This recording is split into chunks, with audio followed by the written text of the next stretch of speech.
There is definitely a million and one limitations with AI, for sure. Like cinema's not collapsing tomorrow. But in terms of being able to use these tools in a way that's in tandem with a production is like so helpful. Our first kind of entry point to generating was with words. It was prompting. It was text-based prompting. Then we started using things like we have a sketch pad, for example, so real-time canvas. So you could like physically, literally sketch the thing you see, and instantly the system is like taking my not very good sketch and turning it into an image. You have a look at the people who are doing good generative AI work on the internet.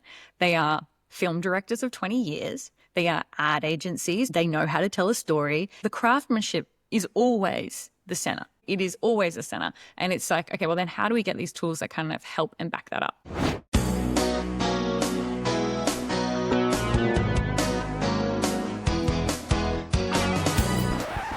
Jessie Hughes, welcome to the podcast. Thanks so much for having me, Julie. So you're a senior creative technologist at Leonardo.AI, which is a leading AI company in the creative industries, and you're really making a name for yourself as an advocate for AI for the screen industry.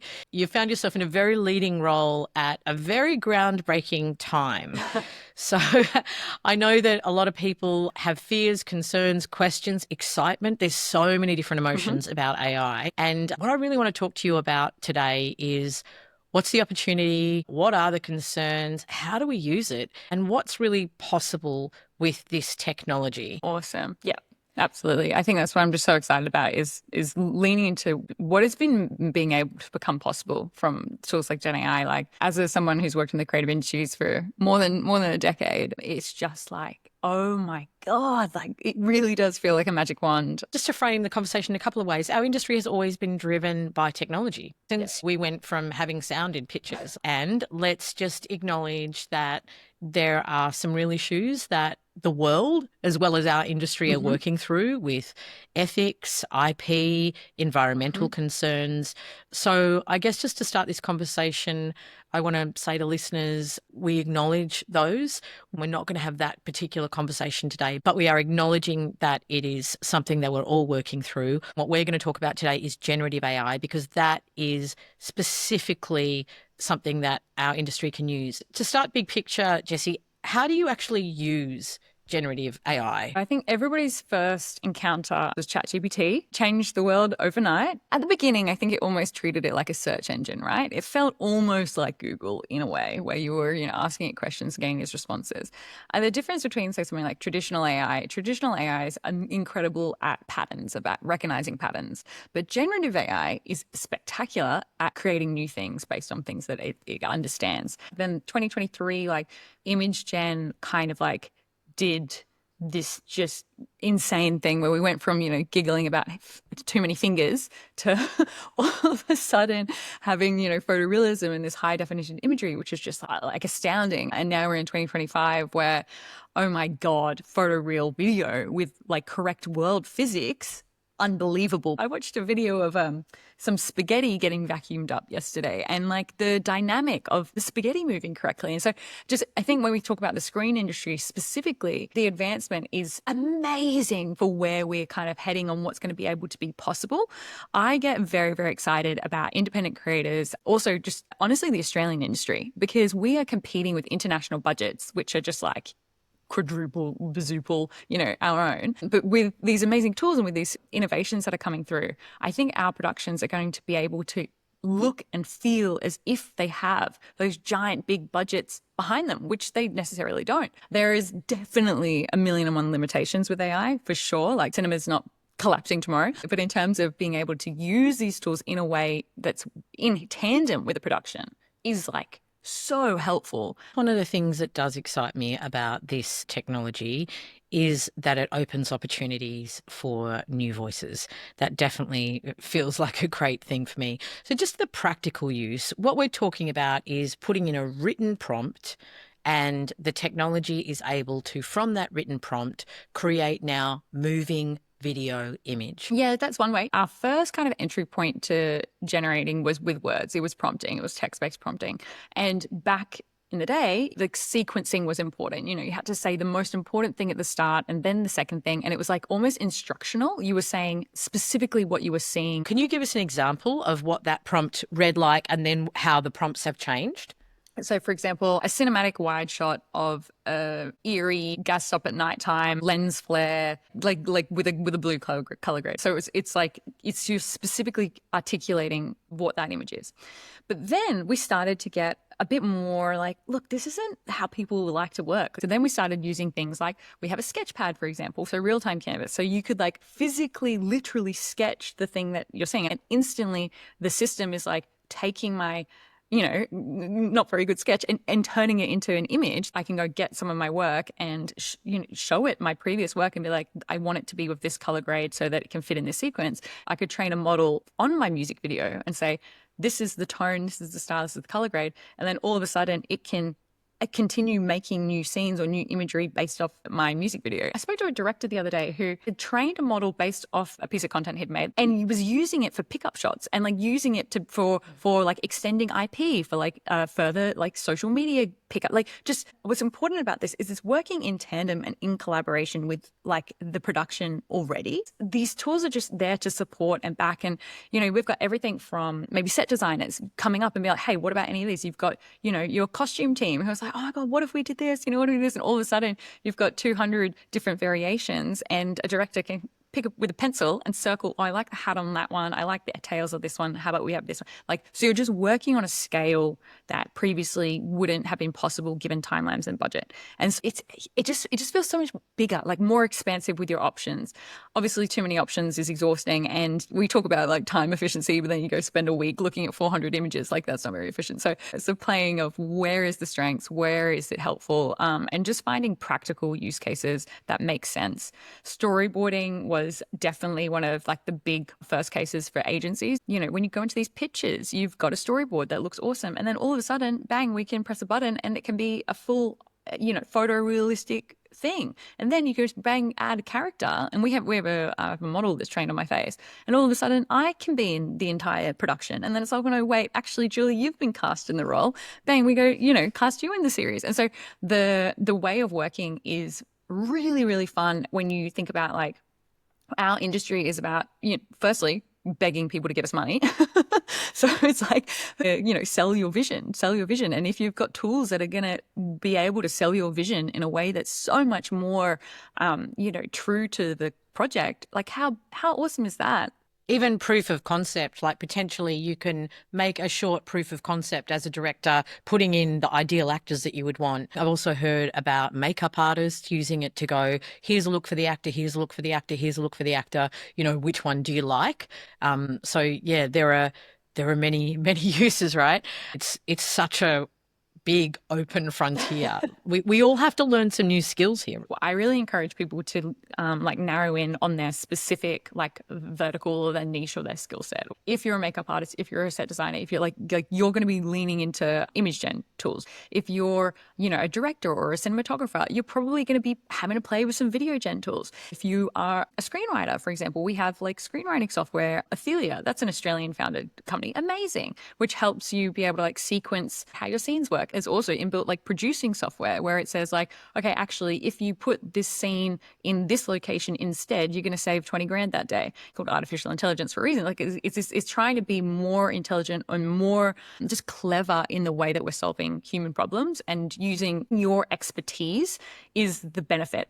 If you have a look at the people who are doing good generative AI work on the internet, they are film directors of 20 years. They are ad agencies. They know how to tell a story. You've got people who are graphic designers who have exceptional skills. So the craftsmanship is always the center. It is always the center. And it's okay, well then how do we get these tools that kind of help and back that up? What's really amazing about Gen AI tooling for the masses is access to opportunity. And that is what I get very excited about, because you've got these kids who are to buy a DSLR camera, it's going to cost them $3,000. You know, they don't have $3,000 to go and shoot a short on the weekend with their mates. But what they could do is, you know, generate a short film, and then all of a sudden they've got a proof of concept, which then hopefully then maybe they could pitch for some screen funding and et cetera, et cetera. So I think that is a really nice opportunity. And the other thing is, this isn't just the screen industry. This is every single industry is thinking, okay, how do we make the most of a technology that can be so productive when it is collaborative? Yeah. I was listening to someone recently talk about AI, and they said, we're no longer searching for content, we're now searching for meaning. And what I hear in that is that those storytelling skills, the way that stories put together, the humanity of story to communicate something, is actually becoming more important than ever. We are craftspeople, and now is a time where we've got a new tool to use our craft. Can we talk about the Australian screen industry? What kind of uptake are you seeing within Australia? Are we falling behind? Are we leading the way? Where are we at in this transition? From the technical side, we are leading the way. Like, it is unbelievable. So I work for Leonardo.AI. Leonardo was founded by 6 guys who used to run a gaming studio here in Sydney. Leonardo has something like 30 million users across the world. We got acquired by Canva last year. So Canva, amazing Australian tech startup. Athelia is another amazing Australian AI startup. So from a technical standpoint, like, we have insane, globally leading AI tools here. So I'm like, screen industry, come on, guys, let's partner up. Like, to me, it makes so much sense that these two should be working in complete collaboration. Like you mentioned, Julie, like, cinema has been extended by VFX and computer graphics and CGI for millennia. The fact that now we're in a place where these tools can be so productive together, it is like, let's do it. I was very excited actually about the shift that's happened in the Australian screen industry in terms of attitude. It feels that this year the hype and the fear has kind of almost subsided to a point of like, okay, we got all that out of the way. Now, like, what are we actually talking about in practical terms, and how does it work? I was at Screen Forever a few weeks ago, and it was really nice, the reception from the audience. There was genuine intrigue. I taught the Emmys last year, and so that was like a really cool experience to see that, like, Hollywood was very much like, okay, well, what is it? How does it work? And that was 6 months ahead of us. But, you know, 6 months later, now we're having these conversations, and more education and awareness and stepping away from the hype. If we talk about, you know, these video gen models, they're amazing. They're absolutely amazing. But that is if you are just making a video. But if you're making a film, the scenes have to be with the same character consistency. They have to have the same color grade. They have to be able to have consistent world physics. Like the car has to be the same thing. So you have to train a model on those specific things. So in terms of like actual practical business commercial use cases, what we focus on at Leo is like, how do you make a workflow that actually works for a commercial case? Whereas you've got the things that go viral on the internet where it's like, oh, we made a video of a cat doing a cool thing. That's awesome. But like, to have a commercial use case, unless you have the same character model of that cat used consistently throughout, then it's not going to be usable in a professional setting. So these are the constant challenges that we play with. How do we actually use these tools in a way that is going to be like commercially viable? The fashion industry led the way for sure. They've been doing things with like AI for a long time. H&M, for example, they bought fashion models rights to use their image, they use their likeness, and then they trained a whole series on them. They could then go put that fashion model into campaigns on Mount Everest, on the moon, on New York City. And then you can have like targeted advertising, because then your ads can look specifically like the person that you look like, because it has that data to know to market towards you. If you have base content, you can then constantly shift it and change it depending on where we talk about. Everything has to be able to speak to everything else. Like, Google did a really cool thing called Google Notebook LM, but pretty much you could just give it a piece of content, like a book or a pamphlet or an article, and instantly it can go and turn that into a podcast.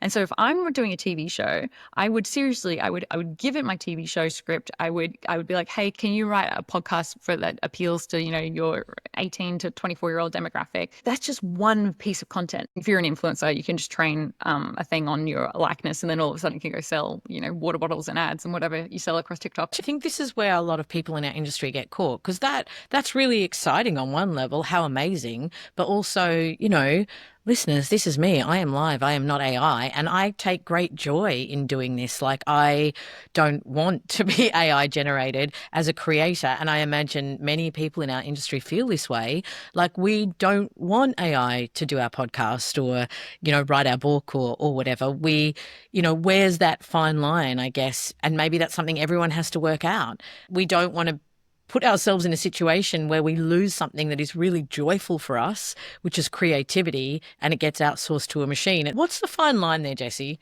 Do you ever get terrified by this technology? I think for me, and like everything just always has to come back to like audience and purpose, I suppose. Like in the same way, Julie, you're doing this podcast because firstly you like it, and secondly because you care about, you know, communicating to the masses and like all of these things. Like, and I think that is awesome. So we'll keep doing that for sure. But if I am trying to promote or sell a book or sell a ad or sell a whatever, I think that's when those different verticals come in, where they're like, okay, well, we need 300 mass assets to sell, let's just say, this water bottle. And that's a specific commercial use case.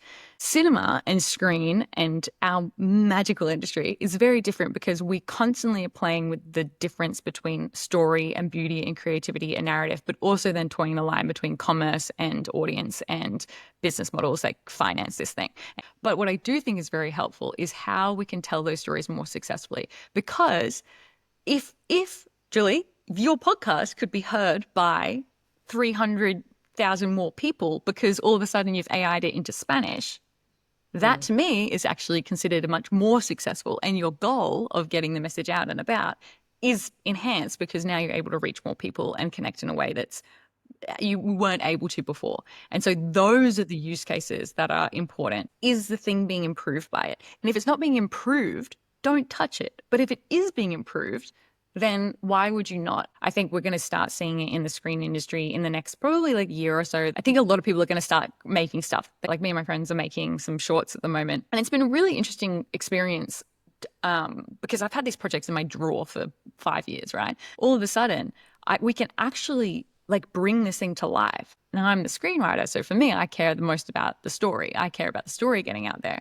I have a proof of concept. Hopefully I can turn around and be like, hey, can someone give me some money so I can make this into a big thing for real? And then I can get the correct team on board, and I can get these creators, and we can make something that is commercially viable. Really, really, really exciting for this kind of like new era of emerging creators who don't exist within the current models because it's impossible to penetrate. It's impossible to get in. Now we're like, okay, fine. Well, we'll just go make it ourselves, chuck it on YouTube, and let's hope and get success. A way different way of thinking. And then you've got like professional agencies and studios. I've been working with a bunch of studios in Australia and in the States. And we've been talking about how we change workflows. The positive reception from the teams has been so incredible when people can see the benefit that it brings to your capacity. So like, for example, rotoscoping, right? Rotoscoping used to be arduous when you like go around and cut out the shape. It will literally take a week's work. Like it is exhausting. And not very fun for a human to do, right? I think it's very important to keep tying things back to, is that the best use of a creative's time? You can argue back and forth a million things about these topics. Like I don't have the answer. But the reality for me, if I was the one doing it, I would far prefer to use a piece of technology that says I can segment that thing, bang the skateboards in the front and the lights in the back. To me, that's an intelligent workflow. And that is what I think we're going to be seeing so much more of because our systems are getting so much smarter. And at the start, I mentioned like instructional prompting, whereas now we're seeing a massive adoption of conversational prompting. Talk me through what are you actually doing? So I have ChatGPT on my phone and it has like the voice. I press the voice and I'm like, hey, man, I've got this idea for this, ice skating movie. These are the characters. This is what happens. This is when it's set. These are their dynamics. This is what I love this character because she does this. Like just a way more chatty way of talking. Like I talk like in the way I, speak to a friend. And then I would finish up and be like, okay, so that's like my brain dump. Can you like help formulate this into something that's sensical to another person?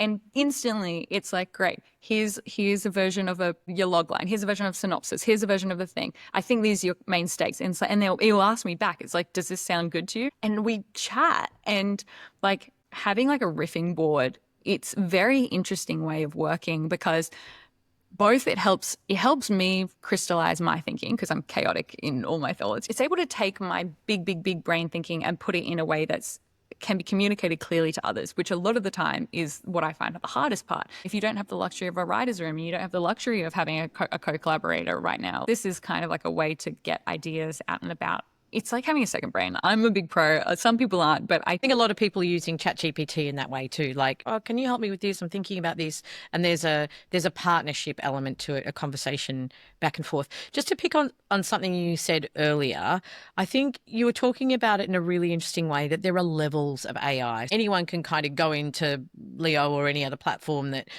does, visual things and say, oh, give me a cat jumping backwards with rabbit ears on. But to actually put it into like a film, a story, is a quite high level craft skill that needs to be developed over time. So there's a real leveling out. It's like we're going to get a whole new lot of creators that it's like they've learned a new software. Yeah, definitely. So we have like two main audiences that we like, but that we think about it, Leah, right? So you've got everyone, you've got your masses, people who are just like trying AI for the first time. And so we have tools like, for example, this thing called Flow State, where you can go in just with like an idea, a cinematic city, right? A cinematic city. And all of a sudden it will give you almost like a Pinterest feed, like tens of different versions of what that could look like. And then once you see one that you like, you press on a button that goes more like this, and then bang, you've got a whole new feed of similar images, and you keep going. It's like going down a rabbit hole to find your like dream shot. This is a really, really accessible tool for people who are beginning and trying to get their head around like what in the world is even image gen. And then we've got tools that are like for professional creatives. We have things like high definition upscaling. When you generate an image, typically it won't be particularly high resolution just because it takes too much compute power. So then you go into this thing that makes it high resolution. So instantly this image is like looks almost like it's 4K, this stunning, beautiful image. Or you could have like add motion to it, a dolly in or a dolly out, or like a pan. People who don't understand film terminology can see a GIF of it, or you can see motion, and you're like, I like it when the picture does that. And you can press on it and it can do that thing. But for the professionals who are like meticulous and specific, you can go and craft a prompt that's going to be far more specified to your dream target output, which, others might not have access to. I think we're going to be seeing, like we've already started to see like an adoption of moving away from just text-based prompts. So that was where everyone started. And we're kind of seeing this thing called multimodal kind of pop up a bit more, where people can, like use images as style references, just different ways of working. And there's so many opportunities here with AI. It can be a little overwhelming. And, I think we want to step into this. We know we need to step into this, but where to start? If you're just starting out with AI, trying to go, okay, I know I need to learn it, can you give some really practical steps on what someone can do? Yeah, for sure. So if you maybe just start with a short, like let's just do a 1 minute short film, right? Like set that as your own personal goal. So I have this short film that I've had an idea. My first thing was to go to ChatGPT and tell it my idea. I'm like, this is this idea. I've got this thing about this fish in a sink and whatever. Anyway, so I like told it my idea, and then I said, hey, can you help beat sheet this? Can you break this into a 1 minute storyboard? And instantly it said, yep, great. So it gave me my 1 minute storyboard. Then you can go into something like Leonardo and just whatever that first scene is, if it says like a fish in a sink, you just say a fish in a sink into something like Flow State, and you press generate, and it will give you a whole different feed of ideas of visual aesthetics. And so there'll be animation, there'll be cinematic, there'll be, sketched and stuff. And you can press on the one that you like the aesthetic of. And what is exciting about that, you'll start to see the variety that's possible, because every single visual aesthetic is possible. Picking one, using it as a style reference, just keeping it really small and experimental is really fun as well. Like so much what we don't talk about with Jen is like the amount of accidental mistakes that happen that then become awesome diving blocks for great ideas, because I'll be generating something, it will do the wrong thing. I'm like, that's not what I asked for. And then I'm like, actually, oh my God, that's a great idea. What if we did this instead? I call them happy accidents. Like, I love it. I love it when the system gives me a mistake and I'm like, oh no, that's a way better idea. Like that is a really fun, that's why I consider it a collaboration. Like these are collaborative tools. It's your mentorship. It's how clear is your direction? Do you know what you want, or are you happy for it to kind of lean in?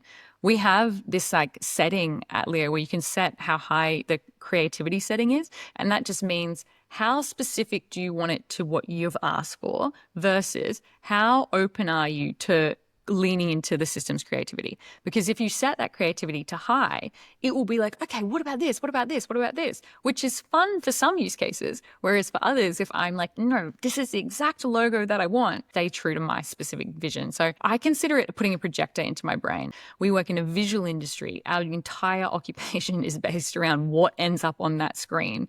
And so, if there is a way to get to that result that's better, that's where I'm really motivated. And not even just better, like, is the response getting a more evocative and more emotive response? That could be a combination of, let's film a live actor as the front foreground, let's use Jen as the background to make the production seem more expensive, or, let's do this hybrid has been massive in Hollywood. So like really leaning into, what is the best use case to be using live action, and then supported by Jen. Or potentially it's just like B-roll. You like, God, we couldn't get that shot with the expensive yacht. No worries. Let me just generate the yacht scene, and all of a sudden the budget's just saved $50,000.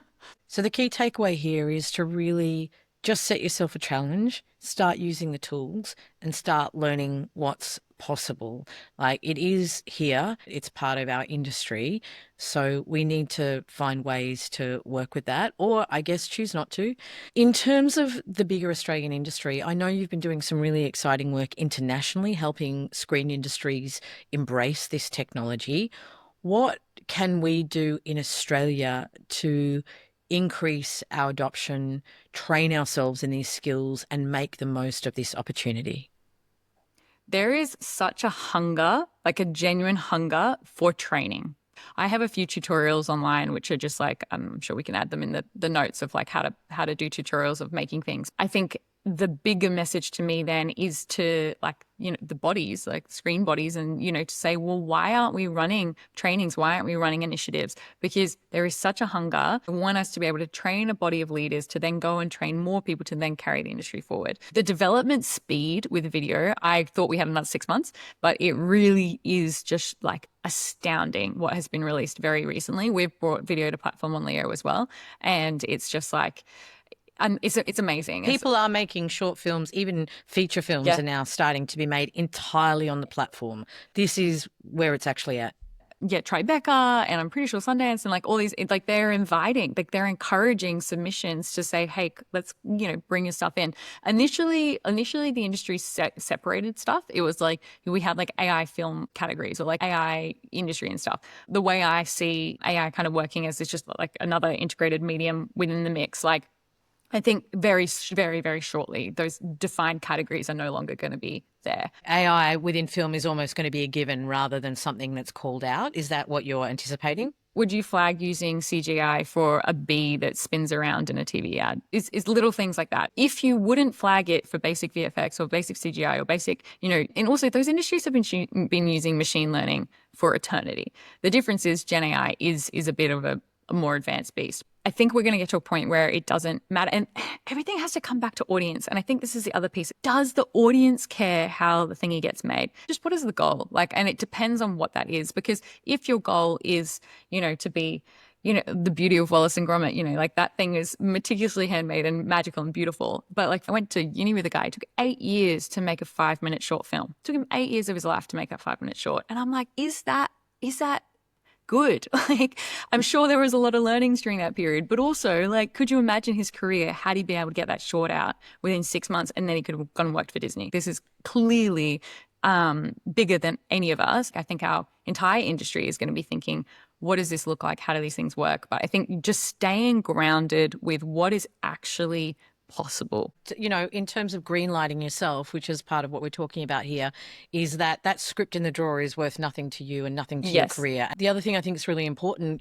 picking up on what you were saying about training, is the more we are trained in these skills, the more we can know how to ride this horse rather than being on a runaway horse. I would love to just get your thoughts on, where do you actually think our industry is going to be in 5 years? What does the future look like from what you can see? Because you've got a front row seat. 5 years, we wouldn't even be having a conversation about generative video. Just this, it's beyond standard. I try to avoid references, but it is like the digital. It's like going from, a beautiful physical film to, well, we can do it with digital, and there's all these pros. Obviously, I love tactile film, but there's a big reason that industry digital was better for certain applications. And I think, like, again, that doesn't mean we completely eliminate beautiful tactile film. It just means that digital means there's way more opportunities for way more creators, there's way more content, etc. Same with Gen. You're going to be getting just so many more creators getting their work out and about. I keep thinking about, I'm like, okay, so what? So go make this stuff, but then what's the distribution plan? You know, who sees it? Where does it get seen? What is the strategy behind that? And I think that is probably a missing piece right now. And then also, how do you get the good float to the top? There's all these beautiful things made. How do we actually find the things that are spectacular? That is where I'm intrigued of being like, okay, but how do we find the people who are really, really good at this Gen AI stuff? And then how do we get those people coming and training all the other people? How do we make sure that storytellers are the ones who are like really understanding this technology? Because I've seen like so many technically stunning pieces of work, but they lack the of the story. And the same way, you know, I think the amount of bloody screenwriters that drawers are filled with stories that have never seen the light of day. You know, can we put that combination better together? Because that is really like the missing piece. For the show notes of this episode, we're going to make sure there's some really good information about a lot of different sites people can go to. It'd be great to include your training videos, Jessie, and just really make sure that we're giving people tools. If this is something that you feel that you want to explore more, you can see is important to your future, that we're going to provide that here. I always finish the podcast asking people to pitch one big idea that will make the industry better for all of us. So what's your big idea? Collaboration is literally the root of our industry. That's why I love it. It's why I will never leave screen. It's the collaborative element. Let's lean into that. You know, like, don't do this stuff alone. Like, I've got a friend who's a designer, there's me and a soundie. The three of us are working on this short animation. It's motivating when you have a team of people. It also means that your learnings are shared and it's collective learnings. You don't need to go and do a project by yourself. Like, make a little collaboration, tap somebody on your shoulder and say, okay, let's figure out this AI thing. And the two of you can go work and figure that out. Because I think collaboration is where we get great storytelling. And it also will mean that we're expanding our understanding of an evolving technology, which is without a doubt going to be playing a gigantic role in our industry in the coming 6 months. We are a team sport, that's for sure. And in these times of change, I think you're totally right, Jessie. Like, we have to go together. We have to go forward together. We have to help each other up, and we have to trust that it's a rising tide. This is entirely what it is. Leo got bought by Canva, and I think Canva is such an exceptional use case of democratizing skills. For the masses, it was a great tool that helps people be able to do more things. Producers being one of the big beneficiaries of Canva. I have a 3-year design degree, and Canva now does what it took my degree to do. That doesn't mean that my skill sets or anything are being reduced. It just means that more people are able to make, you know, more things with it. This concept that democratizing takes away, I don't like that idea. I think it is very much a rising of the tide. It just means that all of us now get to express ourselves in ways that previously were not possible. And that should be a beautiful, magnificent thing when we deal with the practice of stories, and stories are about diverse human experiences. So the more people that can get their stories out there, to me, that's better. Thanks so much for joining me, Jessie.